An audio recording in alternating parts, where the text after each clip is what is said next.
بسم اللہ الرحمن الرحیم۔ السلام علیکم ورحمۃ اللہ وبرکاتہ۔ جی بھائیو، دوستوں، بچوں، بچیوں، آج میرا موضوع ہے دھند۔ جی ہاں، آج کل پنجاب میں خصوصی اور پورے پاکستان میں زیادہ تر علاقوں میں دھند شروع ہو گئی ہے، اور یہ جو دھند ہے یہ ویسے تو قدرتی امر ہے۔ کھلی جگہ پہ، فصلوں میں، نہروں کے پاس، دریاؤں کے پاس زیادہ ہوتی ہے، بڑے بڑے روڈ موٹر وے پہ اور زیادہ ہوتی ہے، تو شہروں میں ذرا کم ہوتی ہے۔ لیکن یہ جو دھند ہے اس کے نقصانات بہت ہیں۔ ہم نے نقصانات سے کیسے بچنا ہے، آج میرا موضوع ہے۔ تو سب سے پہلے جو حکمت کے اعتبار سے جو ہمیں صحت کے حوالے سے نقصانات ہوتے ہیں، میں اس کی بات کر لیتا ہوں۔ اگر ہم دھند میں باہر نکلیں، ہم لوگ پیدل ہیں یا موٹر سائیکل پہ ہیں یا سائیکل پہ ہیں، تو پھر جو دھند ہمیں ڈائریکٹلی پڑتی ہے، ہماری آنکھوں میں پڑتی ہے، ہماری ناک کے ذریعے اندر جاتی ہے، تو یہ صرف دھند نہیں ہوتی بلکہ اس میں آلودگی بھی ہوتی ہے۔ وہ کہ کم ہوتی ہے لیکن آلودگی ہوتی ہے۔ اور یہ جو دھند والی ہوا جب ہماری ناک کے اندر جاتی ہے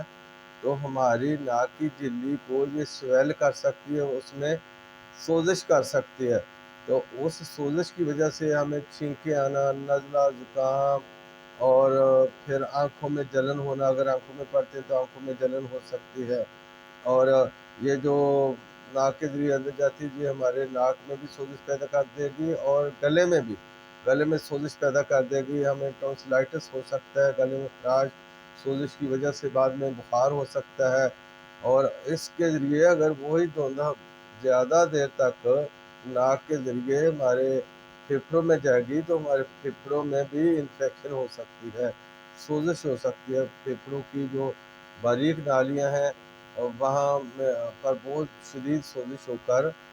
سانس کی تنگی کا باعث بن سکتی ہے۔ تو کیا کرنا ہے جب بھی دھند میں باہر نکلنا ہے؟ ظاہر ہے جب نکلنا ہے، کام کاج پہ جانا ہے یا صبح کو نماز کے لیے جانا ہے، تو آپ نے آج کل ماسک تو بہت عام ہو چکا ہے، تو آپ ماسک پہنیں تو آپ کا ناک جو ہے وہ جو دھند جو ہے وہ ماسک سے ٹکرائے گی، تو پھر ناک میں ڈائریکٹلی نہیں جائے گی۔ تو اسی طرح آنکھوں پر اگر آپ چشمہ پہن لیں موٹر سائیکل چلاتے وقت، سائیکل چلاتے وقت، یا ہیلمٹ پہن لیں، تو پھر وہ آنکھوں کی بھی حفاظت ہو جاتی ہے۔ اچھا، تو اس کے ساتھ ساتھ پھر بھی تھوڑا بہت اگر ہماری آنکھوں میں یا ناک میں اثر ہوتا ہے تو اس سے بچنے کے لیے ہمیں، اس کے برے اثرات کے بچنے کے لیے، ہمیں سارا دن اگر ہمارے گھر پہ آب زمزم ہے یا عرق گلاب ہے خالص قسم کا، تو دن میں 3-4 دفعہ 2 گھنٹے کے بعد آپ ڈالتے رہیں گے تو اس کے برے اثرات سے آپ بچتے رہیں گے۔ تو جو دھند ناک کے ذریعے پھیپھڑوں میں چلی گئی ہے، اس سے بچنے کے لیے پھر اس کے لیے بہترین جو ہے وہ ادرک اور پودینے کا قہوہ ہے۔ ادرک اور پودینے کا قہوہ کیا ہے کہ 1 انچ ادرک کا ٹکڑا آپ نے لینا ہے، اور پودینے کی 2-3 ٹہنیاں آپ نے لینی ہے۔ اس کو 1 کپ پانی میں، 1 پیالی پانی میں آپ نے ابال لینا ہے، اور اس کو آپ نے، اگر آپ کو شوگر نہیں ہے تو پھر آپ گڑ ڈال لیں۔ گڑ،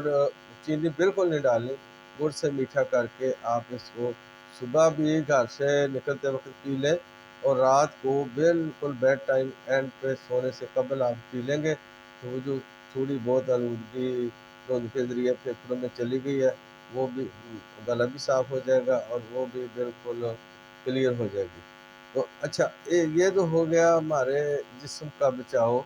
اور دھند کے نقصانات۔ اسی طرح اگر کسی کو شدید دھند کی وجہ سے خدا نخواستہ سردی لگ گئی ہے تو اس کو پھر یہ قہوہ بھی دیں، اور اس کو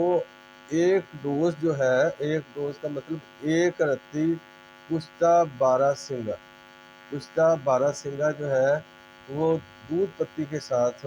ایک خوراک دے سکتے ہیں اگر کسی کو سردی دھند میں لگ گئی ہے تو۔ یا کوئی ہر روز ہی اگر دھند میں کام کرنا پڑتا ہے، کسی کو جانا پڑتا ہے، اس کو سردی لگنے کا خدشہ ہے، تو وہ ہفتے میں 2 دفعہ ہر 4 دن کے بعد 1 ڈوز، 1 رتی کشتہ 12 سنگا جو ہے، یہ بازار سے بھی مل جاتا ہے، اچھی قسم کا، اچھی کسی کمپنی کا لے لیں، اور آپ کے پاس کوئی بھی حکیم صاحب بیٹھے ہیں، ان سے آپ رابطہ کریں، اس حکیم صاحب کا اپنا کشتہ بارہ سنگا بنا ہوا ایک خوراک لے لیں، لیکن خدارہ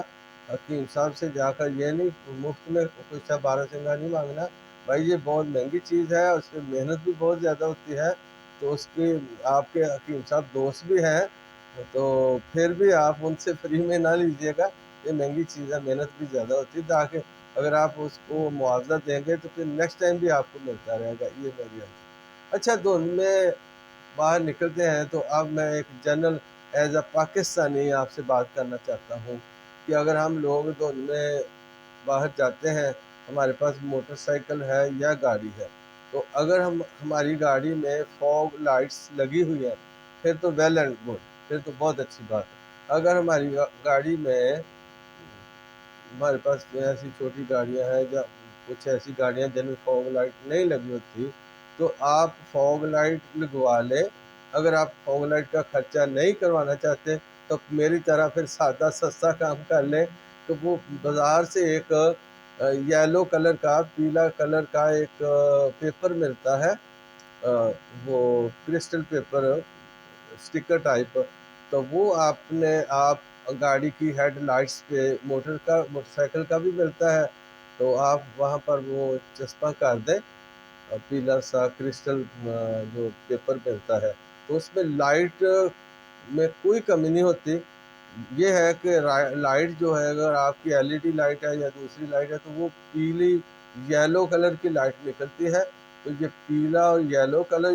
جو ہے یہ دھند میں یہ واضح نظر آتا ہے اور دور سے نظر آ جاتا ہے۔ تو اس کا فائدہ یہ ہوگا کہ ایک تو آپ جس چیز پہ جا رہے ہیں موٹر سائیکل پہ یا گاڑی پہ، دور سے آنے والے بندے کو، آنے والی ٹریفک کو آپ کی گاڑی اور موٹر سائیکل نظر آئے گی۔ اور دوسرا فائدہ یہ ہے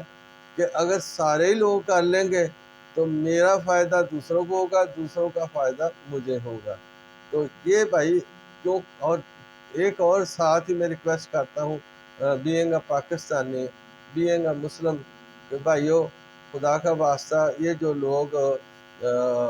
ون وے کی خلاف ورزی کرتے ہیں اور دیکھا کہ ادھر سے نکلے ادھر کو چلے گئے، تو یہ چھوڑ دیں بھائی، اس کی وجہ سے بہت سارے حادثات ہو رہے ہیں، اور خاص طور پر دھند میں تو اتنے حادثات ہوتے ہیں، وہ تو ویسے ہی بڑے حادثات ہوتے ہیں، لیکن اگر آپ دھند میں ون وے کی خلاف ورزی کریں گے تو یہ بہت ڈینجرس ہو جائے گا، نہ صرف دوسروں کے لیے آپ کے لیے بھی ہوگا۔ تو بھائی میری تو یہ گزارش ہے کہ جو ماں باپ ہیں وہ اپنے بچوں کو سمجھائیں کہ کبھی بھی زندگی میں دن ہو یا رات ہو، گرمی ہو یا سردی ہو، عید ہو یا شبرات ہو، کوئی موقع بھی ہو، کبھی بھی ون وے کی خلاف ورزی نہ کریں۔ بھائیو یہ میری ریکویسٹ ہے، جا کے سرجیکل وارڈ دیکھ لیں کتنے لوگ پڑے ہوئے ہیں، ایک ہی غلطی سے کتنوں کے حادثات ہوئے ہیں اور ہڈیاں ٹوٹی پڑی ہیں، اور ساری زندگی کے لیے اپاہج ہو جاتا ہے اگر ایک بندہ غلطی کرتا ون وے کی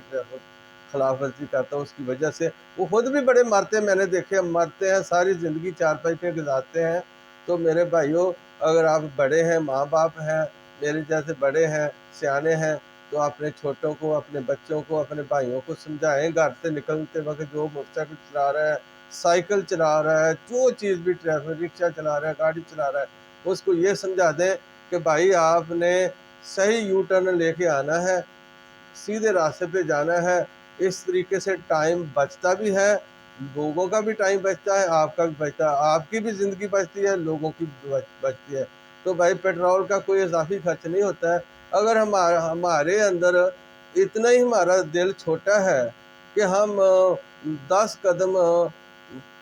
یو ٹرن لینے کی بجائے اس کو سمجھتے ہیں کہ ہم الٹا جا کے ٹریفک کی خلاف ورزی کر کے ہم پیٹرول بچا لیں گے، تو اس سے بہتر ہے کہ اس گاڑی کو آگ لگا دیں، اس کو پھینک دیں، کباڑیے کو دے دیں، لیکن یہ الٹا جانے والا کام نہ کریں۔ کہ میں نے سخت لفظ اس لیے بولے ہیں کہ بھائی آپ 1 روپے کا پیٹرول بچانے کی خاطر کسی کی زندگی لے لیتے ہیں، کسی کا 7 بچوں کا باپ ہے اس کو زندگی کو آپ ختم کر دیتے ہیں۔ میرے پاس ادھر حادثہ ہوا ہے اور وہ 4 بچوں کی ماں تھی اور الٹی طرف آنے والا بچہ جو تھا وہ حرام زادہ تھا، بالکل حرام زادہ تھا، ہاں جی، اور وہ موٹر سائیکل بھی کسی کے لے کے آیا اور ایسے چلا رہا تھا، اس نے اس عورت کو مارا، ہٹ کیا ہے تو وہ موقع پر ہی مر گئی۔ تو اب وہ اس کے یتیم بچے ہو گئے ہیں، ٹھیک ہے، اور وہ جو تھا حرام زادہ وہ ہے بھی بالکل، وہ اس کا باپ بھی مرا ہوا تھا، تو اب وہ منتیں کر رہے ہیں جی کہ ہمیں معاف، اس کی ماں منتیں کر رہی کہ معاف کر دیں، معاف کر دیں۔ تو بھائی میں نے یہ سخت لفظ اس لیے بولے ہیں کہ خدا را اپنے بچوں کو سمجھائیں، اپنے چھوٹوں کو سمجھائیں، یہ کوئی انسانیت کی طرح موٹر سائیکلیں گاڑیاں چلائیں، اگر نہیں انسانیت کی طرح چلانی آتی تو بھائی چھوڑے نہ چلائیں۔ اگر پٹرول کا خرچہ اتنا ہی آپ کو برا لگتا ہے، پیٹرول زیادہ لگتا ہے یا ٹائم آپ کو بچانا چاہتے ہیں تو پیدل جائیں، پھر یہ کام ٹریفک پہ آ کے میں نے دیکھا، میں روز دیکھتا ہوں، جاتا ہوں شہر میں چلاتا ہوں، جو کتے ہیں، کتے جانور، میں نے دیکھا روڈ کراس کرتے ہیں بڑا دیکھ سوچ کے، رائٹ دیکھتے ہیں، لیفٹ دیکھتے ہیں گاڑی کی، اور دیکھ کے پھر گزرتے ہیں۔ تو یار یہ جو الٹی طرف چلانے والے یہ تو ان کتوں سے بھی گئے گزرے ہیں، تو اب بھی اگر کسی نے پھر بھی ٹریفک کا اس طرح کرنا ہے تو پھر میرا تو خیال ہے پھر اس سے وہ کتے اچھے ہیں۔ تو معذرت کے ساتھ یہ سخت لفظ اس لیے بولے ہیں کہ لوگوں کا بہت برا حال ہو رہا ہے، ہاسپٹل بھرے پڑے ہیں، ملک میں پیسے نہیں ہیں، ڈالر نہیں ہیں، علاج کے لیے پیسے، دوائیاں نہیں آ رہی، اوپر سے لوگ حادثات کر کے ہاسپٹل بھر رہے ہیں۔ تو اللہ تعالیٰ ہم سب کو معاف کرے، مجھے بھی سب سے پہلے صحیح کام کرنے کی توفیق اور صحیح اصولوں پر چلنے کی توفیق دے، اس کے بعد سارے پاکستانیوں کو جزاک اللہ خیر، السلام علیکم۔